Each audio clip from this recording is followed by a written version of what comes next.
வணக்கம். நம்ம இது ஆல்ரெடி பார்த்த ஒரு வீடியோ தான். ஆனால் இன்னும் கொஞ்சம் ஃபைன் டியூன் பண்ணி உங்களுக்கு எல்லாம் புரியணுன்றதுக்காக கொடுக்குறேன். இன்றைக்கி இந்த வீடியோ என்னென்னா, நல்லெண்ணெய் எப்படி தயாரிக்கிறது அப்படின்றது தான். நல்லெண்ணெய்க்கு என்ன பண்ணணுன்னா, நல்ல எள், தட் இஸ் ஆர்கானிக் எள், உரம் போடாத எள் வேணும் நம்மளுக்கு. அப்போ தான் அந்த எண்ணெய் நம்மளுக்கு பியோர் எண்ணெயாக நம்மளுக்கு கிடைக்கும். உரம் போடாத நல்லெண்ணெய் ஃபார்மர்ஸ் கிட்டேருந்து நம்ம இப்போ நிறைய கிடைக்கிது. முதலையாவது ரொம்ப கஷ்டம் இருந்தது. இப்போ ஆர்கானிக் பண்ணுறவங்க நிறைய பேர் இருக்காங்க. நம்ம தேடி கண்டுபிடிச்சி வாங்கணும். கருப்பு எள் வாங்கிக்கணும். 20 கிலோ கருப்பு எள். இந்த எள்ளை முதல்ல காய வச்சு கொடுப்பாங்க இல்லையா, அதுக்கப்புறம் நம்ம கழுவிட்டு அந்த மண் போக திரும்பி ஒரு வாட்டி காய விடணும். அது ரொம்ப இம்பார்ட்டண்ட். அந்த அழுக்கோடு நம்ம போடக்கூடாது. அதை கழுவிட்டு காய வச்சு அப்புறமா அந்த 20 கிலோ நல்லெண்ணெய் எள்ளுக்கு 1 கிலோ பனவெல்லம் கூட நம்ம பியூரானது ஒரிஜினலானது போடணும். பனவெல்லத்தில் கூட நிறைய கலப்படம் வந்துடுச்சு. அதனால் ஒரிஜினலான பனவெல்லம் 1 கிலோ போடணும். போட்டு நம்ம செக்கில் ஆட்டணும். செக்கு அப்படின்னும்போது இப்போ எல்லோரும் பண்ணுற தப்புன்னு கூட நான் சொல்ல மாட்டேன். எல்லோரும் பண்ணுற விஷயம் என்னன்னு சொல்லி பார்த்தீங்க அப்படின்னா, நல்ல செக்கு வைக்கிறாங்க, நல்ல உடன் செக்கு போடுறாங்க. ஆனால் அதில் என்ன பண்ணுறாங்கன்னா, கரண்ட்டில் அந்த செக்கு சுற்றுது. அப்போ கரண்ட்டில் சுற்றும்போது என்ன நடக்குது அங்கே அப்படின்னு பார்த்தீங்க அப்படின்னா, அது ஒரு 20 வாட்டி, ஒரு நிமிஷத்துக்கு ஒரு 20 வாட்டி சுற்றிடுது. அப்போ அங்கே ஹீட் ப்ரொடியூஸ் ஆகிடும். அதுவே மாடு பூட்டி நம்ம சுற்றும்போது என்ன நடக்கும்னா, ஒரு நிமிஷத்துக்கு 2 வாட்டி தான் சுற்றும். அது 2 வாட்டி கூட சுற்ற முடியாது. மெதுவாக சுற்றும்போது அந்த எள்ளுலேயும் பனவெல்லத்துலேயும் நம்மளுக்கு ஹீட் ப்ரொடியூஸ் ஆகாது. இது ஒன்று தான் மெயின். ஏன்னா நல்லெண்ணெயும் எல்லா எண்ணெயும் நம்ம எதுக்கு யூஸ் பண்ணுறோம்? நம்ம உடம்பு சூடாக இருக்குது, இந்த சூட்டை தணிக்கிறதுக்காக நம்ம யூஸ் பண்ணுறோம். அப்போ அகெயின் அந்த எண்ணெயே சூடு உருவானா அது எப்படி நம்மளுக்கு ஒர்க் ஆகும்? அதனால தான் நிறைய பேர் சொல்லுவாங்க, நான் நல்லெண்ணெய் தான் யூஸ் பண்ணுறேன், ஆனால் எனக்கு இன்னும் சூடு குறையலை அப்படின்வாங்க. நீங்கள் கரெக்டான நல்லெண்ணெய் யூஸ் பண்ணலை அப்படின்னா கண்டிப்பாக சூடு குறையாது. ப்ரொசீஜர் இவ்வளோ தான். அப்புறமா அதை எண்ணெயை எடுத்து வடிகட்டி நம்ம வெயிலில் வைக்கணும்.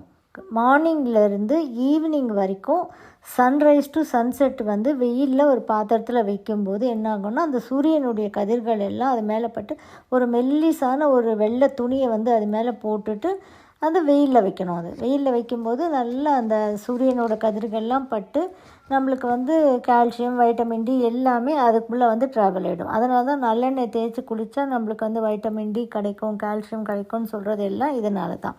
இதை ப்ராப்பர் வேல நம்ம பண்ணும்போது தான் நம்மளுக்கு எல்லாமே கரெக்டாக கிடைக்கும். அண்ட் ஆல்சோ மாடு பூட்டின செக்கிலேருந்து பண்ண எண்ணெய் தான் நம்மளுக்கு பயனுள்ளதாக இருக்கும். இல்லைன்னா நம்ம நார்மல் நல்லெண்ணெய் வாங்கி நம்ம எல்லோரும் சொல்கிறாங்க செக்கெண்ணெய் நாங்கள் செக்கெண்ணெய் யூஸ் பண்ணுறோம். செக்கெண்ணெய் இந்த மாதிரி செக்கில் வர்றதுனால யூஸ் கிடையாது. கரண்ட்டில் ஸ்விட்ச் போட்டு அது சுற்றுறதுனால நம்மளுக்கு அது ஹீட்டு தான் ஜாஸ்தி ப்ரொடியூஸ் ஆகும். அதை புரிஞ்சுக்கோங்க. நீங்கள் எங்கேயாவது வில்லேஜஸில் கிடைக்கும் அந்த மாதிரி எண்ணெய் கிடச்சிதுன்னா நீங்கள் வாங்கி இந்த மாதிரி மாட்டில் பூட்டின எண்ணெய் இருந்தால் மட்டுமே யூஸ் பண்ணுங்கள். உங்களுக்கு எல்லா விதமான ஹெல்த் பெனிஃபிட்ஸும் கிடைக்கும். இது பேரே நல்லெண்ணெய், நல் எண்ணெய் அப்படின்னா குட் ஃபேட்டுன்னு அர்த்தம். இது என்ன பண்ணுது, உடலில் இருக்கக்கூடிய உஷ்ணத்தை குறைக்குது. இந்த எண்ணெய் ஃபர்ஸ்ட் ஆஃப் ஆல் பாடியில் இருக்கக்கூடிய நம்ம பஞ்சபூதங்களில் ஃபயர் எனர்ஜியை குறைக்கிறதுக்கு இது ரொம்ப யூஸ் ஆகுது. ஃபுல்லாகவும் குறைக்காது, இது பேலன்ஸ் பண்ணி வச்சுக்கிறதுக்கு இந்த நல்லெண்ணெய் யூஸ் ஆகும். இதில் ஆன்டி ஆக்சிடென்ட்ஸ் இருக்குது.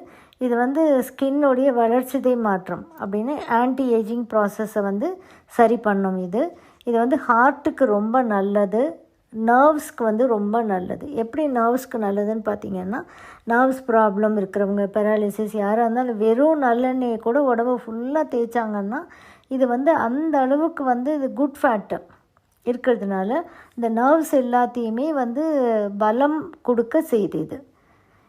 இதில் காப்பர் நிறைய இருக்கிறதுனால இது பிளட்டில் உள்ள ஆக்சிஜன் லெவலை பேலன்ஸ் செய்யும். இது ஃபோலேட் கெமிக்கல் இதில் இருக்குது. இது என்ன சொல்கிறாங்க அப்படின்னா, கேன்சர் செல்கள் வந்து கேன்சர் செல்ஸ்க்கு வந்து எதிராக செயல்படுமா இந்த ஃபோலேட் இதில் இருக்கக்கூடியது. அப்புறம் கால்சியம், மெக்னீஷியம் இதில் நிறைய இருக்குது. அப்புறம் உஷ்ண நோய்களான ஆர்த்ரைட்டிஸ், இன்ஃப்ளமேஷன், இன்டைஜஷன் எல்லாத்துக்குமே வந்து இதை குளிர்ச்சி செய்து இதை பேலன்ஸ் பண்ணும். அப்புறம் வாத தேகின்னு சொல்லுவாங்க நம்ம சித்தா இதில் வந்து வாத தேகிகளை வந்து இந்த உடம்பை வந்து கட்டுக்கு கொண்டு வரத்துக்கு வந்து இது ரொம்ப உபயோகமாக இருக்குதுன்னு சொல்கிறாங்க. இந்த நல்லெண்ணெயை தேய்ச்சிட்டு நம்ம வெயிலில் உட்காந்தோன்னா காலையில் வெயிலில் இந்த சூரிய ஒளி நம்மளுக்குள்ளே பட்டு கால்சியம் கிடச்சி, வைட்டமின் டி கிடச்சி, இது எல்லாமே ஒரு ப்ராசஸில் அது எல்லாமே வீடியோஸ் நம்மளுக்கிட்ட இருக்குது. அந்த பழைய வீடியோஸ் பாருங்கள், உங்களுக்கு புரியும். ஆனால் வெயிலில் உட்காந்து அதுக்கப்புறமா நம்ம வந்து உடம்பை தலைக்கு தேய்ச்சி குளிக்கிறதுன்றது ரொம்ப யூஸ்ஃபுல்லான ஒரு விஷயம் இது. இதை வந்து எல்லோரும் செஞ்சிங்கன்னா, ஆல்ரெடி போட்டுட்டேன். லேடிஸ் ஆனால் வந்து செவ்வாய்க்கிழமை வெள்ளிக்கிழமை பண்ணுங்கள், ஜென்ட்ஸ் ஆனால் புதன்கிழமை சனிக்கிழமை பண்ணுங்கள். ஸோ அவ்வளோதான் பெனிஃபிட் இருக்கும், உங்களுக்கு சொல்லவே முடியாத அளவுக்கு பெனிஃபிட் இருக்கும் இந்த எண்ணெய் தேய்ச்சி குளிக்கிறதுனால. அதே மாதிரி இந்த எண்ணெயை வந்து நம்ம வந்து இது பண்ணணும், ஆயில் புல்லிங் பண்ணணும். டீஸ்பூன் 2-3 ஸ்பூன் வந்து நீங்கள் வந்து குடிக்கணும் வெறும் வயிற்றில். குடிக்கும்போது இது உடம்புக்குள்ளே போய் நம்ம நர்வுக்கு தேவையான, ஹார்ட்டுக்கு தேவையான எல்லா விதமான நல்லதும் செய்யும் இது. அதனால் நல்ல பியூரான நல்லெண்ணெயை வாங்கி நீங்கள் யூஸ் பண்ணுங்கள். இல்லைன்னா நீங்களே எங்கேயாவது கிடைக்கிறாங்களா, யாராவது கிடைக்கிறாங்களா மாட்டுச்செக்கு வச்சுருக்கிறவங்கன்னு பார்த்து அங்கே போய் கிட்ட இருந்து நீங்கள் செஞ்சுக்கிட்டு வந்து யூஸ் பண்ணுங்கள். ஒரு தடவை 20 கிலோ கொடுத்தீங்கன்னா கூட நம்மளுக்கு ஒரு 4 கிலோ வரும். 4 கிலோ எண்ணெய் கிடைக்கும், கண்டிப்பாக கிடைக்கும் 4 கிலோ எண்ணெய். அதனால் வந்து நீங்கள் அந்த மாதிரி பண்ணிக்கிறதும் நல்லது தான், அது உங்களுடைய விருப்பம். இந்த நல்லெண்ணெய் வந்து நம்மக்கிட்டேயும் கிடைக்கிது, நம்ம வந்து பேஷண்ட்ஸ்க்காக செஞ்சு வச்சுருக்கோம். வேணுன்றவங்க நீங்கள் இங்கே கூட வந்து கேட்டு வாங்கிக்கலாம். தேங்க்யூ ஃபார் வாட்சிங். இந்த வீடியோ உங்களுக்கு பிடிச்சிருந்தால் லைக் பண்ணுங்கள், ஷேர் பண்ணுங்கள், கமெண்ட் பண்ணுங்கள், சப்ஸ்கிரைப் பண்ணிக்கோங்க, பெல் ஐக்கான் ப்ரெஸ் பண்ணிக்கோங்க. ஸோ தட் நாங்கள் போடுற எந்த வீடியோவும் மிஸ் பண்ணாமல் உங்களுக்கு நோட்டிஃபிகேஷன் வரும்.